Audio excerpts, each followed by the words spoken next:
সব মানুষের হলো ২ টা পা, কিন্তু পর্তুজিল ফ্যানদের পা হচ্ছে ৩ টা। কারণ এই কথা এখানে বলছি, পর্তুজিল ফ্যানরা সবসময় মেসিকে নিয়ে ছেড়ে ট্রল করে মেসি নাকি পেনাল্টি বাতা নিয়ে ছেড়ে টুর্নামেন্ট জিতে। বিশ্বকাপ বিশ্বকাপের পর থেকেই তারা এই সমালোচনা করে আসছে। কিন্তু হয়তো মেসির খেলা তারা পুরোপুরি দেখে নাই, তাই এই সমালোচনা তারা করতে পারছে। মেসির ম্যাচ জিততে হলে পেনাল্টি লাগে না।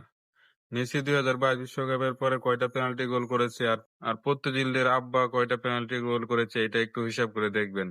বর্তমান ফিফা ক্লাব বিশ্বকাপ চলতেছে এবং ইন্টার মায়ামি ২ টা ম্যাচ খেলেছে। এই ২ টা ম্যাচের মাঝে ইন্টার মায়ামির বিরুদ্ধে ২ টা পেনাল্টি হয়েছে, কিন্তু ইন্টার মায়ামি এখন পর্যন্ত কোনো পেনাল্টি পায় নাই। যেমন পর্তুগিজ সাপোর্টারদের দেখেছি যে ইন্টার মায়ামির প্রত্যেকটা ম্যাচ নিয়ে তারা ফেসবুকে পোস্ট করছে যে প্রত্যেক ম্যাচে নাকি ইন্টার মায়ামি ২ টা করে পেনাল্টি পাবে।